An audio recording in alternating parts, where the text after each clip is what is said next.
You're listening to Men of Abundance, episode 203 with Art Giser.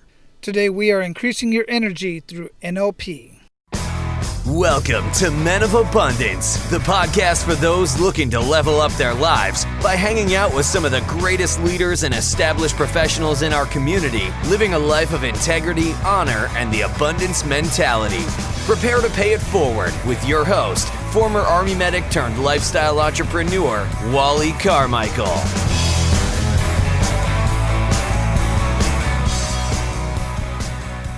What is going on, Men of Abundance? I am Wally Carmichael, your founder and host of the Men of Abundance podcast, the Pay It Forward community, and I am getting super excited. I'm going to be leaving Hawaii soon. That's not what I'm excited about.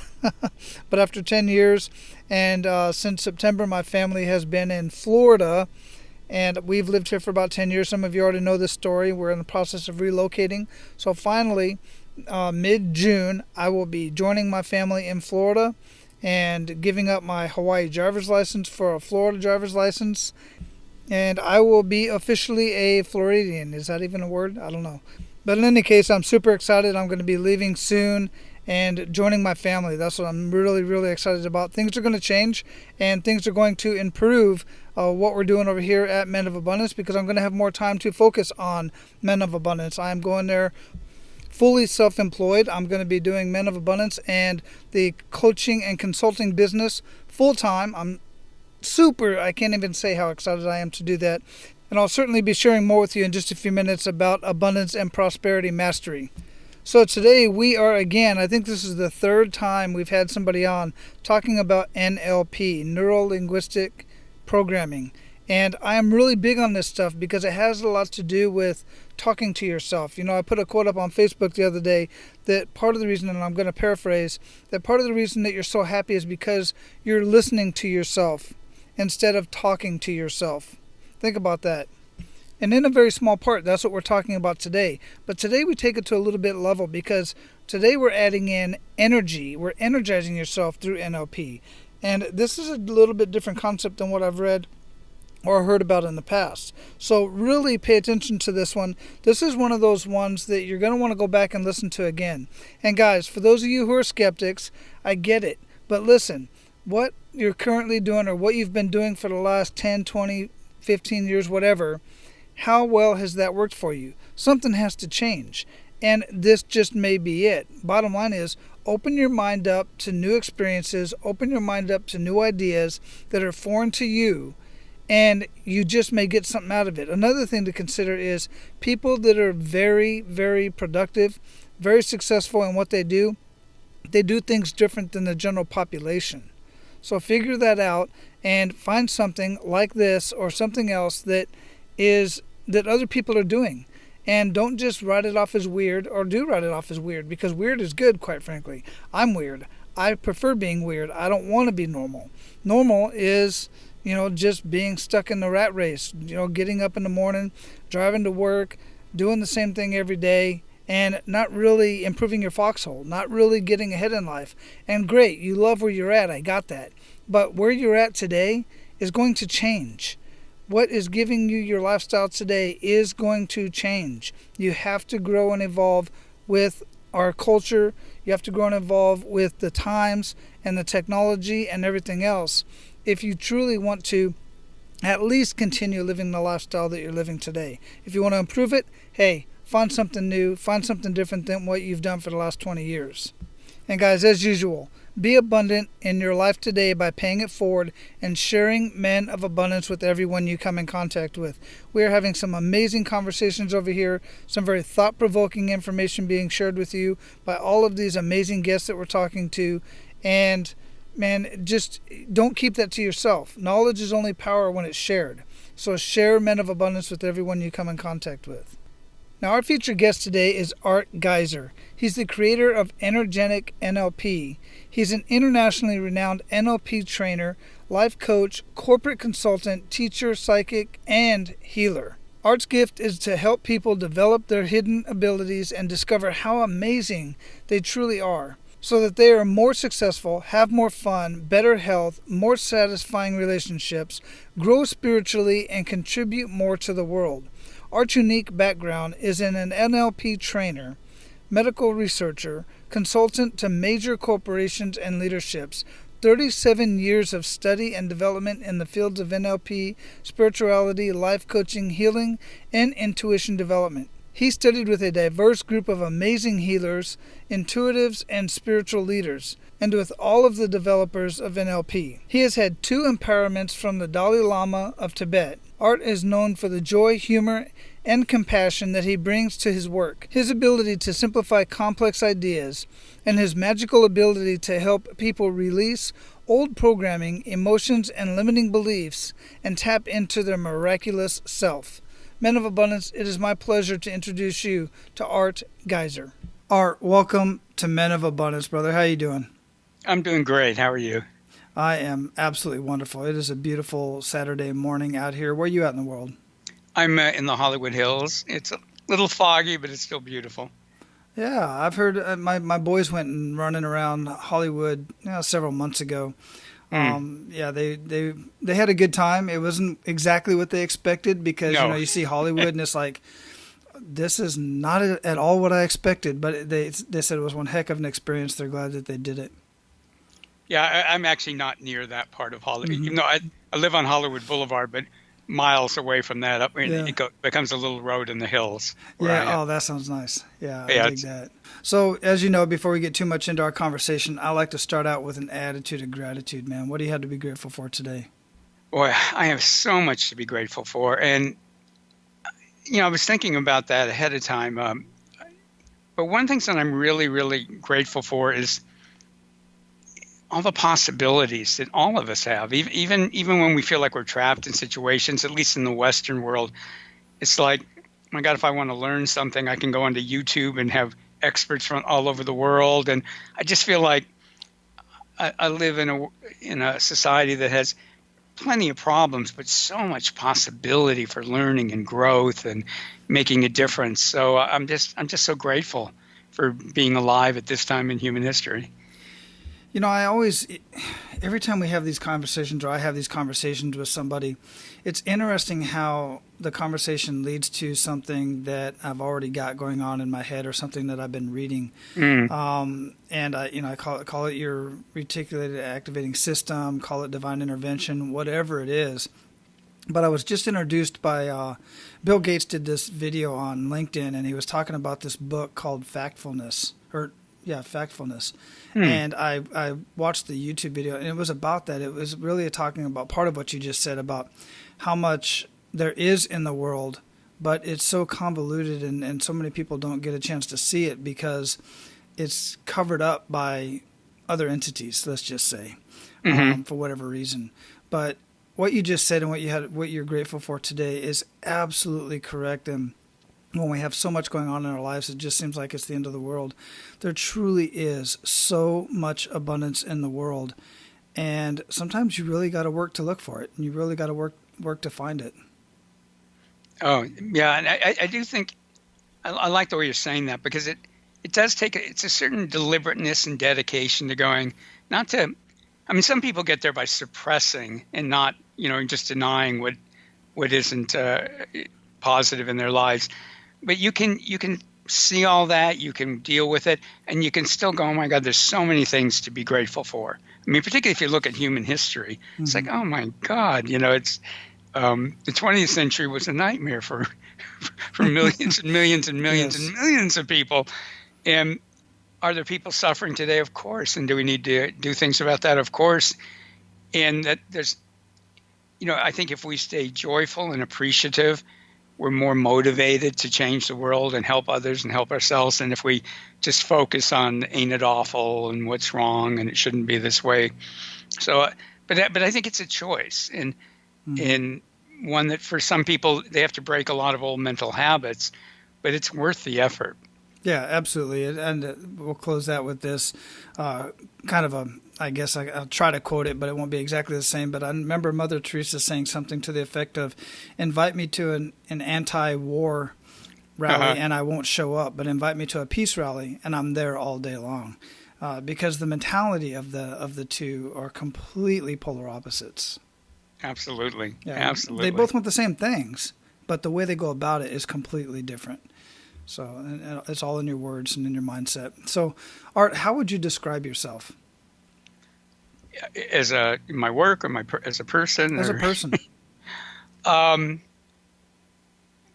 would describe myself. I'm compassionate. I'm curious. I'm strong-willed. I'm mischievous. I I like like that. in my training programs, the first thing I have people do is they have to take a pledge that they won't believe anything I say. And, at first, I really build up. You have to take a pledge, and they're looking around like, "Oh my God, we're in a cult." And then, and I make them pledge that they're going to discover their own truth, and I'm going to help them do that. But I don't want them to come in to believe what I'm telling them. I want them to explore and discover their inner wisdom, their spiritual information. So I think that says a lot about who I am, and I'm an explorer, an adventurer. That's very cool. I like that, and I like that you specifically mentioned that you don't want people to necessarily believe what you say. And being the host of this podcast, I'm just a man on my journey as well, and I can kind of tell when people are just really just trying to agree with me. And I'll tell you, I'm in circles where guys don't. They just, if they don't agree with you, they will push back. And those are the type of guys I like to hang around with, because those are the ones that help my mind grow. Because I'm open enough to look at other venues and other ways of life. For instance, what we're going to talk about here today with NLP, I'm a huge fan. I wouldn't say I really kind of studied it for my doctorate or a master's or anything, but I have followed it. I followed some other folks that are, doing NLP. I've looked at a few books, some websites, some YouTube videos, and I dig it. I just like the whole idea of it and the whole concept. So let's talk a little bit about that and kind of work into how you got into that. What's kind of your background and what got you into NLP for yourself, for your own personal reasons, and then helping other people get into and work through NLP. Great. Well, I'll start by, so NLP is neuro-linguistic programming, and it was started in the 70s here in California. Actually, it was started at the university I went to like a couple years after I graduated, which was, when I realized that later, that's interesting. But it was starting to happen all around me, and I didn't even know it. But the people who started it were wanted to find out, how do people make rapid and still deep personal change and transformation?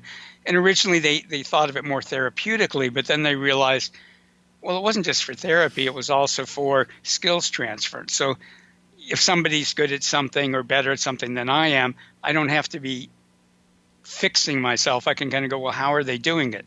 So it's like if you wanted to learn how to snowboard, there's a lot of people who would teach you how to move your body. An NLP person would teach you how to think like a snowboarder. What's going on in their internal reality that allows them to be great? And very, very often all athletes know that how they think, how they visualize is part of what makes them great. In NLP, often you can do very magical transformation of people. So the way I got involved in it is it was kind of split in that I was always fascinated by telepathy and dreams and the mystical. But my father was one of the early computer guys, mainframe computer guys, and I grew up around that. And I loved logic and wanted to be a scientist when I grew up. And so I had this part of me that was very logic and prove it and all about science. And then a part of me that was really attracted to the mystical. And I was a biology major when I was in university, and I realized that by the time I graduated, I realized it wasn't really the right place for me, even though I found it fascinating. I realized that wasn't where I really could offer my gifts to the world. But I had no idea what to do with myself. And I'd always believed that my life path was just going to appear all of a sudden. And so I thought, well, I have a degree in biology, and somehow I got a job managing a research lab for the University of California Medical School in San Francisco, which is like a world-class institution. And I'm still amazed that they hired me because I had minimal qualifications, but they liked my honest. I was so sure I wasn't going to get the job. I was just totally clear and confident and honest in the interview, and they liked that. I told them what was negative about me and stuff in there. I thought, well, I'm not going to get the job anyways. And so everything was rocking and rolling, and I had been this really adventuresome person, and all of a sudden I got stuck.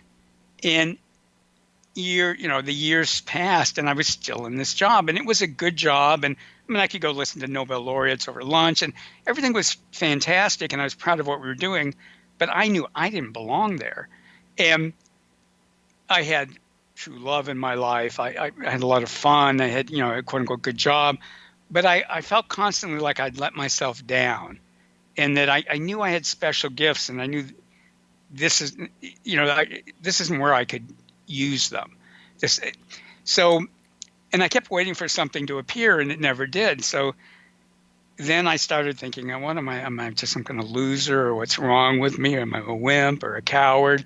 And the funny thing is, somebody like myself now could have straightened me out in about 5 minutes, or certainly one session. But I was trapped in my own beliefs, and I'm sure a lot of people can relate to this. I felt like whatever I did next was going to prove who I really was. So of course I was afraid to do anything next, because I didn't know what it was, and if it didn't work, I was going to prove that I wasn't who I really thought I was. So I built this mental trap, and a lot of the work I do with people now is getting them out of these mental traps we create for ourselves, because people constantly are putting themselves in little boxes and don't realize it. And what happened, I actually went to this lecture, and during a break, I walked by a bulletin board with flyers on it, and I read one, and it said neuro-linguistic programming, and it literally felt like a bolt of lightning went down through the top of my head, through the midline of my body. And I mean, I've never felt anything like it since. It was just like literally like those old things about you get hit by the bolt of lightning. And the scientific part of my brain was going, what was that? And the mystic in me went, well, it was a sign. What do you think it was? And I went back to the talk, and they were selling some books, and they had an NLP book there, which was interesting because the book had nothing to do with what the talk was about. So I thought, well, that's interesting, because I'd never even heard of it before. And then I started reading it, and everything they were saying, either they were things I'd thought and then forgotten, or things I'd never thought but made sense. And then I decided for once in my life not to do the cheap, easy thing. And I found out what was the best NLP course that I knew of that I could go to. And it was a super advanced course. I shouldn't even been in there. But boom, signed up to it, went. And 5 minutes into it, knew I was in the right place. And everything after that was just magical. Wow, that's impressive. It seems like, the whole process of what I understand of NLP anyway is that it happened exactly how it's really supposed to. Yeah. I don't know if I'd say that was NLP, but that's what I believe. And for me, it was even better because I was studying in Marin County, north of San Francisco. So there were a lot of people into, woo and strange and interesting things and mystical things. And they started teaching me stuff and introducing me to energetic healing and opening up of intuition and clairvoyance. And I started taking classes in that. And so I realized I had this amazing, powerful system, NLP, and I had these other systems that were amazing and powerful, but they had different strengths and weaknesses. And then I started going, what happens if I start putting them together? And that was the birth of Energetic NLP, where I put together spiritual principles, intuition development, transformative energy work with NLP. And really back in about 1984 was the birth of all of it. Yeah, I want to get much more into that, because that's the part that I really was intrigued when Karen, and I think it was Karen that reached out to me at Interview Valet, and thought that you'd be a good fit for the show and conversation for Men of Abundance. And like I said, I've already knew about NLP, but then you combine the NLP with energetic energy and just so much more. You got so many other things that you have going on that you're bringing it all together. And I want to have that conversation. I want to talk about that in just a minute. But before we do that, sure. As you know, because you've listened to the show, I really want to get into this kick in the gut moment, because you already kind of mentioned, a little bit of it. And maybe, I don't know if that's really your kick in the gut moment when you realized, you went through all this schooling and education and realized this isn't really where, your energy's at, where you want to be. But I'd love for you to share that kick in the gut moment with us and really make us feel that. Well, I was thinking about this ahead of time, and I realized in the past, a lot of my kick in the gut moments took years to resolve. But I was trying to think of one that really catalyzed. And I was studying NLP, and I was also studying the energetic and healing work. And my initial teachers in the energetic and healing work, they were fantastic at opening up people's abilities, but they didn't teach me how to do it safely. So I didn't realize it, but so I'd be working with my clients and their lives would be getting better. And I didn't realize that I was absorbing their problems. And I had no idea what was going on. I just knew that I was having all these weird reactions. Like I was having emotions that didn't seem like my emotions, and thoughts that didn't seem like my thoughts. And I was the kind of person at the gym that people walked up to and asked me how do I build up my arms and my shoulders and stuff, because I was just kind of naturally strong genetically, and then through sports. So, but I looked like the picture of fitness, and I'd go to the doctors and I'd go, I'm tired, my stomach hurts, and this and that. And nobody ever called me a hypochondriac, but they'd always just kind of go, well, there's nothing wrong with you. And I go, well, I'm thrilled to hear that. Why do I feel this way? And I went to Peru, and the time that I was in Peru, and I just finished working in about 10 days of NLP programs where people were making massive changes. And I was really exhausted, went to Peru, and I was in Peru. This is back in the 80s when they were on the verge of revolution.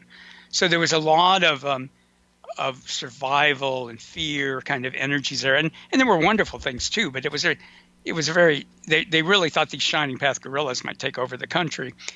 And I had a meltdown in Lima airport coming back. I had this huge anxiety attack, and I'd never had an anxiety attack in my life. And it went on for weeks. I couldn't be around people, and any little stimulation just freaked me out. And I talked to one of my mentors in NLP, a woman named Leslie Cameron Bandler, amazing woman. And she did this deliberately. I'm talking to her on the phone, and she laughed, and she goes, "This doesn't sound like you." And I go, I know, I feel like I'm living somebody else's life. And what that did was that spurred me to talk to better teachers and get better teachers about the energetic healing work. And they go, you are literally having other people's experiences. You've so opened up energetically. You're feeling their emotions, you're feeling their fears, and you don't know what to do about it because it's not your stuff. And they taught me how to start clearing that and healing that. And that not only immediately improved the situation, and I felt like myself again, but it changed the whole nature of the work I did with other people. And one of the things I emphasize now is teaching people how to take care of their energy, take care of their mind, but also their energy field. So it was a horrible experience when it happened, but it totally transformed my life for the better. Well, yeah, as many kick in the gut moments do. Yeah. Man, thanks for sharing that, because that is one of the things about practitioners in any form, any profession, certifications. Even health and fitness. You can go on a weekend and go get a group training certification to be certified to train people in group exercise. But if you don't know anatomy, if you don't know the individuals that you're talking to, if you don't know the people that you're working with, you can really cause some damage to people. And it's the same with anything else. And I never even considered the effect that it has on you as the teacher, as the professor. Although I've worked with a lot of chaplains and stuff, and it's kind of like I'm always talking to chaplains saying, "Hey, chaplain, how you doing today?" Because nobody asked them how they're doing. They're taking on everybody else's problems. And it does weigh down on you, especially when you can't talk to other people about it. And they never could talk to me about other people's issues that they bring to them. But good for you that you were able to, that just proves another reason, guys, right there, to have such a network of people that you can communicate on a moment's notice. There you are in the Lima airport, and you call a friend of yours or a colleague, and she's able to, point out a few things, and then you just make a decision to get better teachers. I love it. Amazing. And can I say something real quickly? Yeah, because people never think of them this way. I would love to teach like people in the police, sheriffs, people in the courts, how to clear their energy, because it's like my mom used to work in a court here in California, and she talked about some of the sheriffs. They just got more. They got nastier often, because they were around a lot of like people who, not necessarily judging them as people, but in nasty situations. And I look at a lot of them. They're just absorbing energies from people all the time, and nobody's teaching them like, hey, you can clear that off. I mean, it's part of the reason some rock stars and stuff are so crazy and famous people. Think of there's millions of people focusing their energy on you, and no wonder somebody like Michael Jackson, had to be on pain relief all the time. They had millions and millions and millions of teenage girls and other people focused on him all the time. If you don't have good protections or know how to deal with that energy, it starts making people, I should say crazy, but what we'd call neurotic, and they just don't know what to do with themselves. Yeah, they that's don't know a how very to good heal point. it. Yeah, very, very good point. I've worked a lot with paramedics. I was trained as a paramedic, EMT, and I'm telling you guys, if you've never done that kind of work, I mean, these people, police officers, they're dealing with, I don't want to say the lowest of lows, but they're dealing with a group of people that most never get experienced to, and they become very hard in their heart. Yeah. They become very hard. And at first it's physically a tough job, but it's mentally just a very draining and very tough job. But if somebody like you could get in there and have them clear some of that out, man, that would just make such a huge difference on the entire, the way that they go out and interact with the next person. And let me just say for everybody listening, one of the reasons people harden their heart is they don't know how to deal with the energy of it. And that's the best they can do is just shut down, because they don't know how to keep their heart open without being flooded by things they don't want to be flooded with. Yeah. Very, very tough. Very tough. Yeah. And so help us understand, because some of the guys I know are out there going, this is all woo-woo stuff. Yeah. And, if they're still here, hey, if you're still here, great, keep listening, because, you just got to open your mind, guys, and really take on new energies. Because think of it this way. Is what you've been doing at this point really working for you? That's for you to answer. But Art, if you could, help us understand this a little bit more. Help us understand NLP combined with energy and everything else that you do. And I'd like to say that there's this incredible myth out there that energy work is not scientific. There is a ton of scientific research. So I'll give I'll give one example that I love real quickly. At the University of Arizona and other places, rats, if it's noisy, they get stressed, and you can physiologically measure it. When they have healers send energy to the rats, they start de-stressing, and it correlates exactly. Now, and if it were a pill that they were giving the rats, people would go, "Oh, this pill works," but the scientific establishment, no matter how good the research is, and some of the research on energy work is flawless. And like I say, I managed a research lab for 11 years, and there's a lot of crappy research out there on all levels, but, and you think about things like the placebo effect. I'm pretty sure the rats aren't going, "Oh, the nice person's sending me energy," but they'll do what are called double-blind experiments. And a double-blind experiment, it means that the person doing the experiment and the subject, neither of them know what's going on. They don't know why they're doing it. So they'll tell people, and they'll have a technician hook them up to instruments that measure physiological responses. And the technician doesn't know why they're doing it, and the subject doesn't know why they're doing it. They just know they're being measured.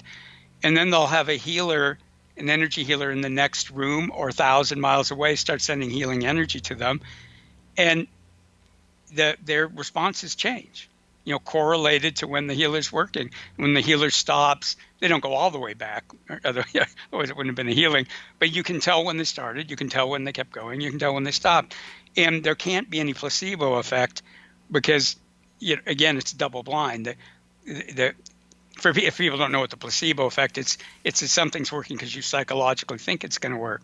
Well, if you don't know what's going on, there's no placebo effect because you don't know what's going on. Right. And this experiment's been done at places like Oxford. I mean, it's been done at universities all over the world. There's a ton of research that's been done in Russia, but it doesn't get translated because the scientific establishment in the U.S. will punish you if you try to publish this kind of material. Mm-hmm. they're so against it. And whether you think it's a conspiracy by the pharmaceutical companies, which I'm not saying it is, I mean, there's a lot of theories, or maybe they're just prejudiced. I mean, because scientists are as prejudiced as anybody else. Like I say, I did it for 11 years. And so the point of all that is it is not true that there's not scientific evidence. There's a ton of it, and a lot of it is very, very, very good. And the other thing is we know nowadays that people have energy fields.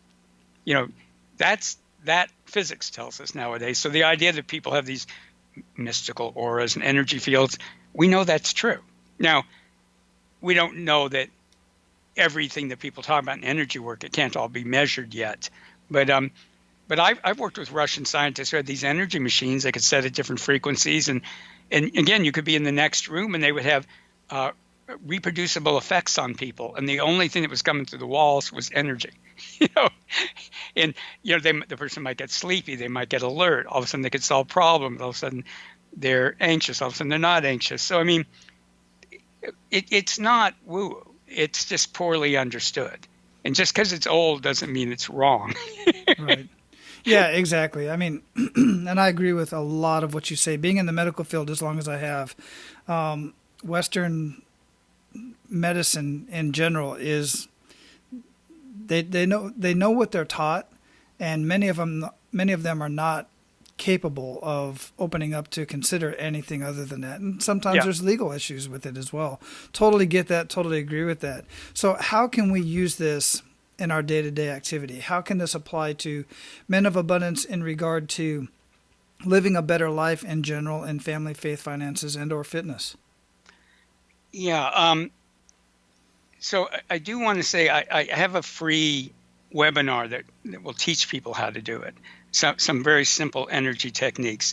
I'm trying to think, I've been thinking ahead of time, what can I explain in this short time? But let me give a simple one that with practice, I think a lot of people, with practice, this can make an amazing difference in people's lives. So in a theory in energy work is energy follows your thoughts and your intentions. So if I was working with a group of 5-year-olds and I said, okay, imagine the room filling up with gold, sparkling energy, it would fill up with, because they just laugh and giggle and think it was a game, and they do it. So you access the powers of your unconscious mind and your spirit, often by just pretending or imagining things, and by using metaphors or analogies that your conscious mind and your unconscious mind can work with. So one that I love is the idea of a magnet. So almost everybody has played with a magnet when they were little. And we know that magnets are these little things that have energy. They have magnetic fields. And like if you take a pin and you let go of it, the magnet will pull the pin to it. So it's a great analogy or metaphor to use, because almost anybody you're going to encounter has played with magnets when they were a child. So it's wired in. And so people can try right now if they want, and let go of it having to work or anything else. Just imagine floating out in front of you is this magnet, but it's a magnet for other people's energy in your energy field. And just pretend that it's true. And the more people are playful with this, the more they just treat it like a little silly children's game, the more powerful it'll be. So imagine there's a magnet floating out in front of you, and just give your spirit permission now to release out into that magnet some of the energies in your energy field that aren't yours, that are other people's. And just pretend they go out to the magnet, and then drop the magnet into the earth. And we're going to do 4 of these. Put one more magnet high above you. Let it clear your body and energy field through your shoulders, your neck, your head, and all around your head, and even going up above your head at least 9 feet, 3 meters.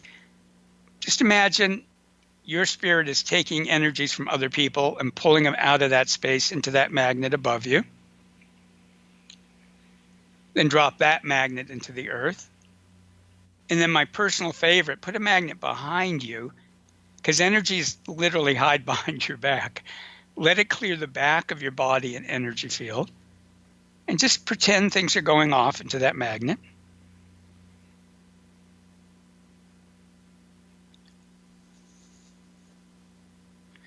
drop that into the center of the earth. And the fourth and last magnet, just put that in the earth below you and let it clear from your waist and the base of your spine all the way around you, down through your legs into the earth. Let it clear all that area. And then there's a second quick part of this, which is we're also leaving our energy everywhere we go. We're leaving it in other people, the past, the present, the future. We leave it where we work. We leave it in our cars. So imagine a gold ball of energy above your head. And you don't have to believe this is going to work or not, but just give your spirit permission to retrieve your energy from wherever you've scattered it and let it come into that gold ball. And then bring that gold ball into your body and let that gold energy and your authentic energy fill your entire body and energy field in you and completely around you.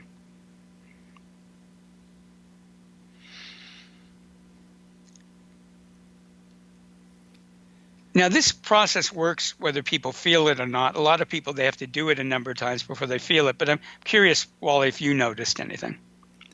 I did, and I did it partly, not completely. I'll go back and listen to this again and do it more completely. Yeah. But I was following along, but at the same time, I'm still trying to, of course, concentrate on the conversation and whatnot. But I have done stuff like this before, and I do feel the energy and I feel the difference. And the perfect example, as you just said, magnets. I play with magnets now as an adult. It just amazes me, and you can't see that energy. And there's no denying that it's there. So why would anybody deny that there's other energy like you just explained that we just went through? Because I do feel that kind of energy, and I feel renewed after a form. It's a form of meditation. It's a form of channeling your thoughts and your energy that's around you. I love it, but I've never had it in that context of having the energy that I'm carrying of other people in me. And letting that go. That I've never done before. So I'm very excited about going back because I know there's some people that got some monkey chatter in my head, and I need to let that go. And that's just one amazing way to do it. Well, a couple of comments. One is, if somebody wants to think it's just working psychologically, fine. I'm not I'm not teaching faith healing. So if they want to believe it's working psychologically, it works. I mean, I've been teaching this to thousands of people. I teach corporate executives to do this. And I used to do a lot of work with like Fortune 100 companies and pharmaceutical companies, high tech, financials. And there I wouldn't talk about it as energy. I just talk about it as psychological. But it works. And I would encourage people to try it. And what I encourage people is to do it when they first wake up in the morning and do it before they go to bed. If they do it when they first wake up, so I'm one of those people, I often wake up like, ugh. If I take 2 minutes and do that, it's like, hello, world. If you do it before you go to sleep, you'll sleep better. You'll get more rest with your sleep. Mm-hmm. If you have an important meeting coming up, take a minute and do it. If you've had a tough interaction with somebody, afterwards, do it. So just to review it, it's just 4 magnets, one in front. You clear the front, drop it in the earth. One above, clear the upper parts of your body and above your body, drop it in the earth. One behind you, clear the back of your body and behind you, drop it in the earth. One in the earth, clear from your base of your spine down and through and around your legs, drop that in the earth. And then the retrieval part, you put a gold ball of energy above your head. You ask your spirit to pull into it your own energies that you've scattered. And then you bring that gold ball with that gold energy and your own energy and fill your whole body and energy field. The reason we're using gold energies, people see colors because they're different frequencies of light. Mm-hmm. And so using colors is also a good way to think of different frequencies of energies. And there's a reason kings and queens used to have gold crowns on their head. They didn't know it consciously. I once had the crown jewels, and this is a whole story, but in London, my life is so synchronistic. Usually that room is absolutely packed. You can you can't stand still. I had them all to myself for about 15 minutes, so I'm checking out the energies of them. There's a reason they were putting these gold crowns on their head, because that frequency of energy, it's a very neutral, very spiritual energy. It's almost like food. So when they bring gold energy into your body, it really revives you and nurtures you. Wow. So I'm suggesting to listeners, and again, if they want to think it's just working psychologically, that's fine. But ask them, like, try it for a week. First thing when you get up, before you go to bed, during the day, before something's going to be stressful, and afterwards, and they'll notice the difference. Yeah, absolutely. Wow. So you've worked with this with thousands of people, as you've already said. What Mm-hmm. is one of the most amazing good news stories that you've seen come out of your work with other people? Um, Geez, I mean, so physically, people who have had cancers that disappeared. I was working with somebody recently, and I wasn't the only one working with him. Uh, he is he had macular degeneration. They were going to do all these treatments. He doesn't have that anymore. Uh, People that have been unsuccessful in business, and I'm not, again, like, not everybody gets the same results, but I've had a lot of people whose businesses go up to a whole new level. People who change careers and find careers that are satisfying. People that vastly improve their it's incredible for improving relationships with your family and your loved ones, because what's going on with each person energetically is deeply and profoundly affecting the relationship. And I'll give you a simple story. A friend of mine, her daughter would wake up every night in the middle of the night with nightmares, and then come to bed, get in bed with her and her husband. So I told her, well, before she goes to bed at night, you're her mom, you're in charge. Put a magnet outside the room and pull all the energies out of the room that give her nightmares, and fill the room up with really beautiful, wonderful energies. And just do that before she goes to sleep every night. That was the last time she had nightmares like that. Mm, And wow. I mean, that's the hardest thing with some of my people in my training programs. I go, this is all so easy. You're going to try to make it hard. It's really, because every human being was born with these gifts. It's not like some people have special abilities and others don't. Everybody can do it. It's not everybody's path. It's not everybody's interest. But for anybody listening, if this resonates with you at all, and you have a desire to unlock your miraculous abilities, it's easy. So I would encourage it. Yeah, absolutely. I do too. At least give it a try. It's one of those things. Just give it a try, guys. So, Art, we're at the point where we're going to pay it forward to our abundant leaders. You ready to do that? Yes. Hey, guys, I need a huge favor from you, and this has very high potential of being very beneficial to you as well. You may or may not know, but I recently launched a new e-learning platform called Abundance and Prosperity Mastery, and this is where I combine the abundance mindset with marketing and business strategies. And I'm in the process of writing a book that specifically details my ability to find a minimum of $10,000 in additional revenue for any industry out there. And I'm convinced I can do this for any industry out there, and I do this in just 45 minutes. And this is a service that I'm currently offering to select clients. So what I'm asking of you as a Men of Abundance listener is if you would consider letting me perform this service for you in your industry, especially if it's an industry I have not worked in yet, and then just use your results as a future case study in my book, either under your business name or anonymously. And again, as a Men of Abundance listener, I won't charge you anything for this service, and all I ask in return is your written permission to use your results for my book. And if I impress you, maybe just a brief testimonial I can use as well. If you're willing and ready to do that favor for me, then send me an email to info@apmasterycoach.com. That's Alpha Papa masterycoach.com, and in the subject line put 10K book, and then in the body of the email just put a brief description of what your industry is and maybe a few of your biggest challenges. I will then get back with you with a calendar link so that you and I can get on the line, and I can show you how I can find $10,000 of revenue in your business in 45 minutes. And as an added bonus, just for helping me out, I will share with you the 3 biggest lead generation mistakes small businesses make and how to overcome every one of them. All right, let's get back to the conversation.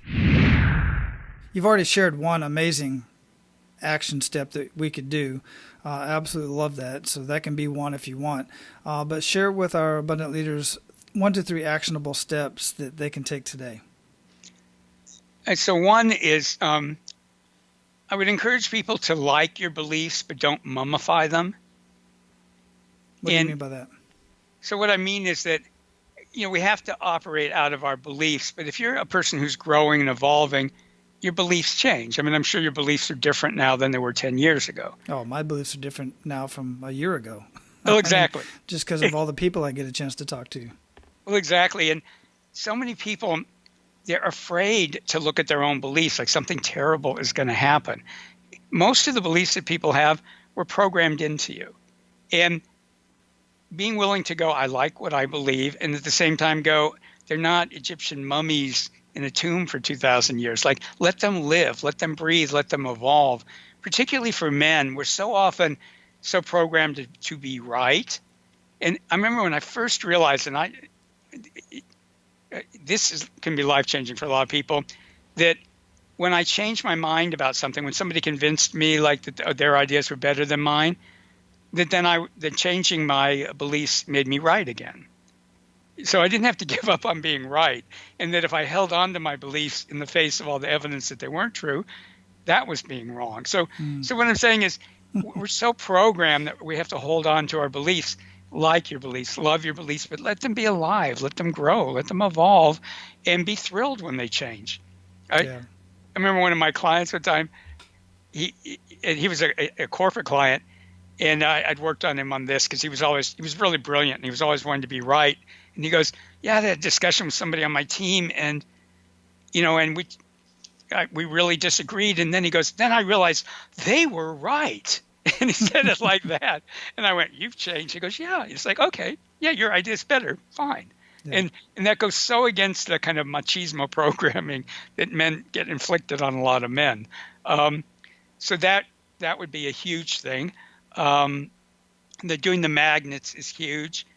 The other is, again, only if this appeals to people, even just starting to entertain the idea that who you think you are is just a tiny portion of this vast spiritual being that you really are. And that when people, and I stress this a lot in my programs, when you start realizing I am so much more than my personality and my programming, magical things start happening in your life and miraculous things. And life becomes more synchronistic. You find yourself saying and doing things that you're going, wow, that was good. Where did that come from? Well, it comes from your bigger self. So I would encourage people, just entertain the idea that like what you think of as you is a small, almost insulting version of this greater person that you are. And I'm saying insulting in a joking way. And just playing with that idea that fits almost all religions and philosophies, that we are so much more than this body and our personality, then again, it opens up amazing things in people's lives. Yeah. So magnets and those, yeah. Yeah, I want to really touch on something really quick, Art, because I think it's important. And you're talking about beliefs, and we're talking about changing our beliefs, guys. We're not talking about changing values. And where a lot of people, when I have these conversations, where I know for a fact that some people really struggle with this, is with their religious beliefs. And when some people hear anything outside of any, like channeling energy, this type of stuff, it's incongruent with what they believe based on their religion and what they've been taught and what they know of the Bible and whatever that is. I don't care what religion it is. It's important to me, I believe, and this is, again, if it resonates with you, great. If not, you probably ought to shut us off.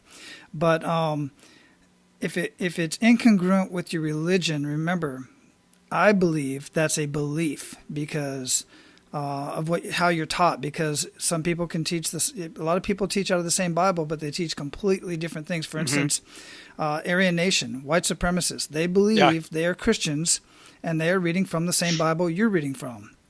So that's one example of how your beliefs can be changed, not your values. So consider that. I just wanted to bring that up. What do you think about that, Art?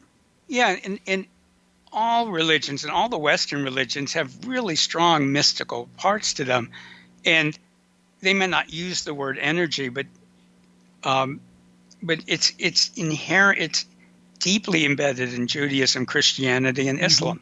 It's like we've been taught only for the most part, the more logical parts. I don't know if that's the right way to say it, but if you look at saints and apostles and stuff, they all have a very mystical bend. And I love seeing like old religious paintings because they clearly show people and angels and stuff and saints sending energy. I mean, if you look, they show halos above their head, which is Right. what The in gold. India they would call a crown chakra, and and they show them with their hands and stuff, sending energy to one another. So, the word energy, it's just a word, but I have people in my programs who are atheists. I have people who are deeply, deeply religious. And I've had people that were very religious Jews, Christians, and Muslims.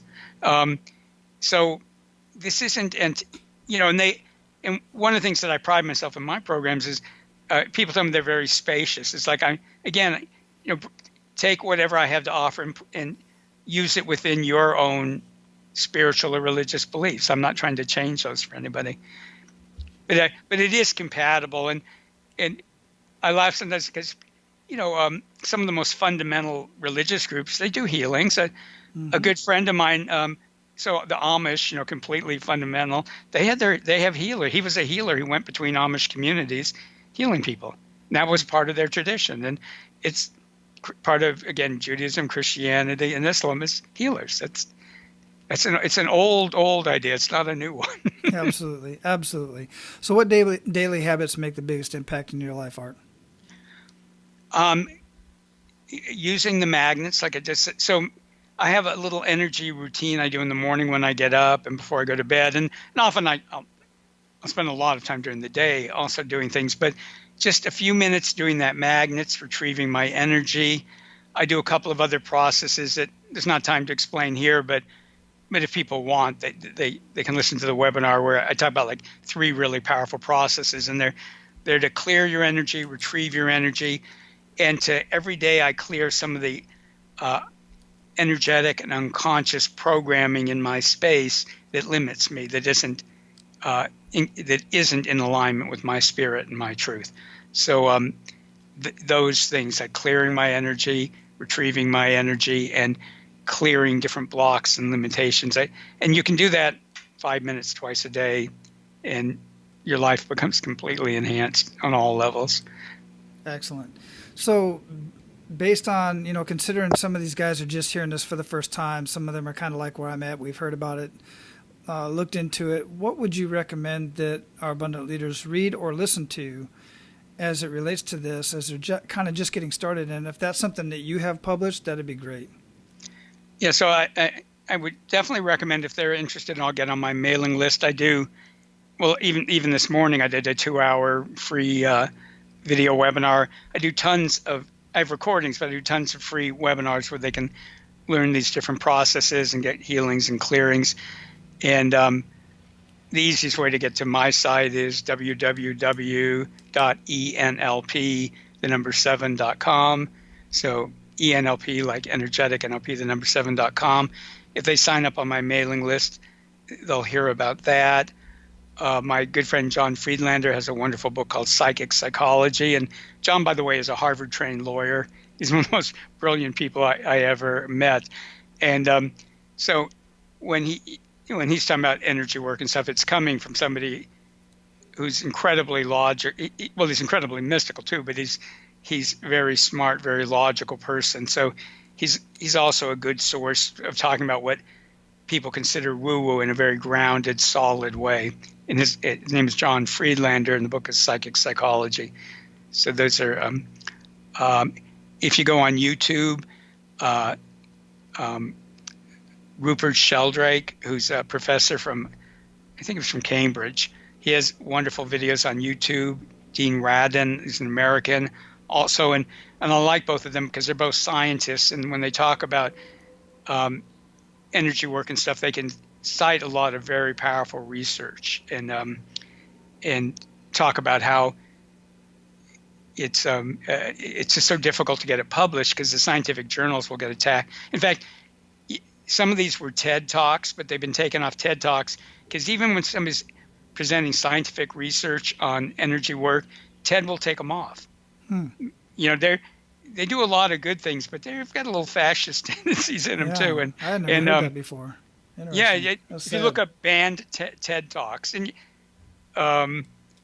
if people are more creative, Elizabeth Gilbert, who wrote Eat, Pray, Love and Big Magic, she has some wonderful videos on creativity that talks about the role of energy work with creativity, and how until modern times people always realize there's an energetic part of it, which is why they talked about muses and angels and stuff helping artists and writers, because they recognized it wasn't just, as she would put it, genius wasn't just an internal thing. So and like on the internet there's a lot of awful stuff, but again, Dean Radin, Rupert Sheldrake are great ones. Lynn McTaggart's another good one for really solid stuff. Excellent. Yeah, and thanks for sharing that, because it's just sad when information in itself is being suppressed. And I know, Yeah. I kind of chuckle at that, because I'm one of these guys. I don't want to get into the conversation, but I think of the flat earthers and how it's just comical to me. But hey, they believe what they want to believe, and they have their right to put their stuff out there as well. So that's that. What do you feel holds most people back from living a life of true abundance? There's a term that we use in Energetic NLP called whole being permission. And most people, when they approach abundance, so how you think, the whole mind game, the mental part of it, is hugely important. And then some people add in working with their unconscious mind. But we're all more than that. So everybody has a spirit. Everybody has a soul. They have a conscious mind, an unconscious mind, and a body. They also have what are called spiritual contracts and karma. And when people work on all these different levels, they're able to create abundance and sustain it. Because for a lot of people, either they can't create it, or they almost get there, or they start to, or they get it, but then they lose it, whether it's abundance in financial or love or health. And it's because they're actually operating out of different agendas. So I discovered years ago, I'd be working with somebody and their spirit wanted one thing, their soul wanted another thing, their conscious mind wanted something else. The unconscious mind, because it's complex, might have wanted 3 different conflicting things, and the body had its own agenda.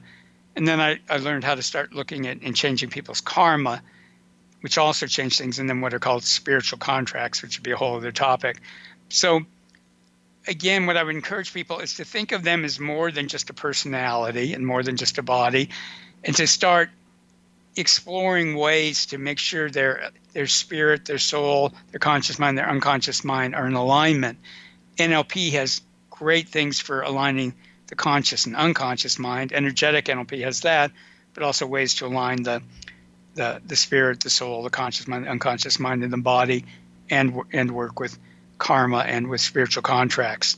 But again, it just by starting to entertain the idea that maybe you're a lot more than your personality starts freeing people up. I mean, it can be slow going that way, but it starts rolling the rock down the hill just by starting to explore that possibility and see where, as you talked about earlier with all the synchronicities, things will just start unfolding and happening and come to your attention in ways that you couldn't have predicted. Yeah, that's important to have that conversation and specifically consider that within yourself, because it reminds me of a conversation I had once before with somebody in reference to our internal thermostat, because you were talking about they'll get close to having that great relationship, but then they'll sabotage it. And then they'll get close to having that income level that they want, and then they'll sabotage it and they'll go back to their normal, basically, where they know is normal. But you can push beyond that, as you're saying, by using these techniques and using NLP and the energy to push beyond it, and basically, is to put it in terms that I understand anyway, readjust your thermostat, Yeah. in that sort of a way. I totally agree. And again, starting with the conscious and unconscious is a great start, but there are all these other factors. And when people have energy in their space from other people, all information is transferred by energy. That's how people are listening to us now. If you're reading a book, you're using the energy of the light waves.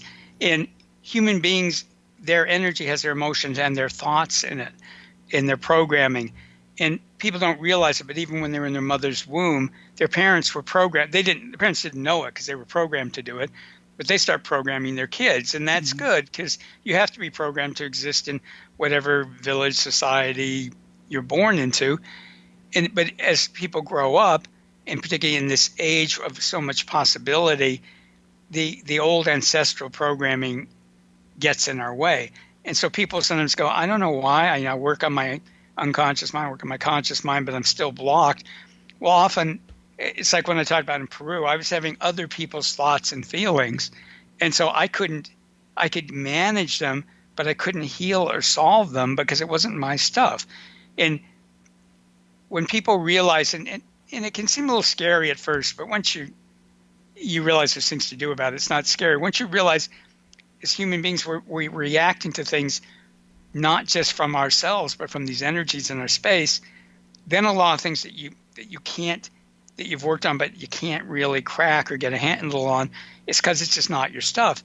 And you can learn how to clear it out, and then it's just not an issue anymore. I mean, it's amazing how often I'll work with people, this huge life issue, and if we clear out the energy that isn't theirs, sometimes it's all gone because it never was theirs, and that's why they couldn't solve it. Oh, there's so much of that so many people hold on to hate or being betrayed and so on and so forth, and they're holding on to that energy that belongs to somebody else, and that other person, they're not feeling none of that. They're going on with their lives. So you're just being tormented by somebody who probably doesn't even know you're still being tormented by their energy. Yeah, that makes perfect sense to me. And the other part, we've been so brainwashed, and I love genetics, and it's fascinating, and it's life, it's changing the world. But everything's not genetic. So they'll do studies with like identical twins who were separated at birth. And often they'll have all these amazing synchronicities in their lives. Like there are times like two men, their wives will have the same names. These guys have never met. They didn't grow up together. Their wives have the same name. And I love watching scientists turn themselves into pretzels trying to explain that as somehow being genetic. Mm-hmm. And I'm going, yeah, there's a gene that says I'm marrying Becky. I mean, if you didn't grow up together, if you were separated at birth, how can you have all these similarities and things? Certain things you go, sure, they could be genetic.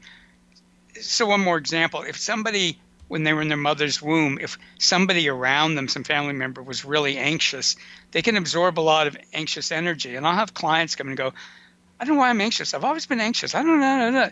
And then we clear the energy out of their space, and all of a sudden they're not anxious. And their whole life, they've been dealing with energy that wasn't theirs. And they might go in therapy and stuff, and they manage it better, but it doesn't go away. But it actually is quite easy to clear it. So and that's why, again, we're more than just our personality. We're more than our genetics. All those things are hugely important. But it's starting to be open to and I want to make it clear.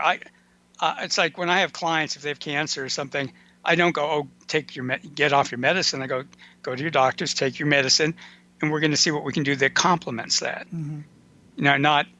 Not stops it. Like I say, I was a medical researcher. I believe in medical work when at its best is right. Fantastic, but I also believe in the mental and energetic aspects.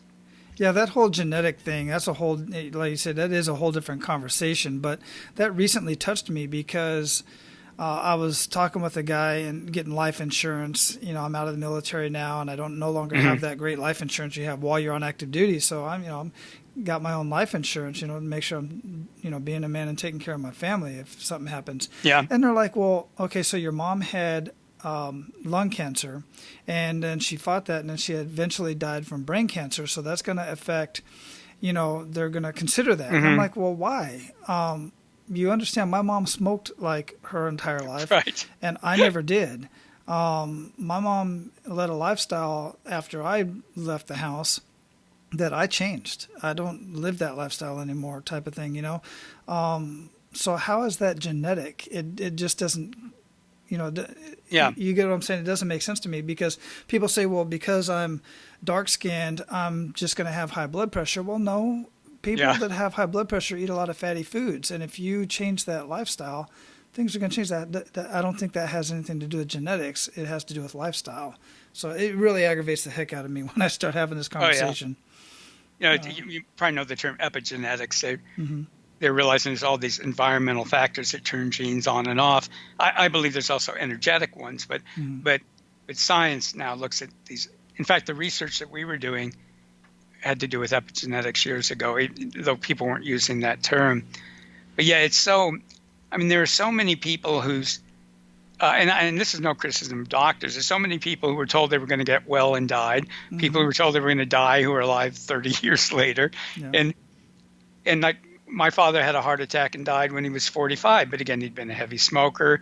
He'd had pretty horrific experiences in foxholes in World War II and stuff, and that wasn't my life. Yeah, you know? Yeah. Stephen Hawking was told he was going to die within 2 years. I mean, we can go on and on about stories like that for sure, without a doubt. Example. So, what does living a life of abundance mean to you, Art?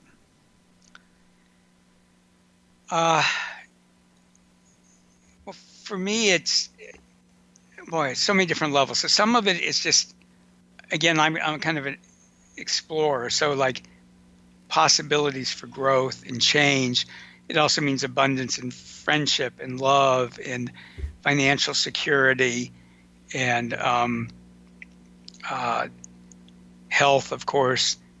So to me, it's really looking at what's important to you in your life and having a level of so I'm sure I know I have almost everybody listening has had times either when they felt like, gee, where's the next penny coming from? Or is my health going to get better? I've had some, in the past, I had some major health challenges years ago. And in times when, will anybody love me? And, all of these things are, and that to me, abundance is when you feel like, oh my God, these things are covered and they're going to be covered. That my life is set up in such a way that, not that I won't have problems or challenges, because that's part of life, but that feeling like I'm equipped to meet them, and to not just meet them, but to have a wonderful life no matter what's going on externally.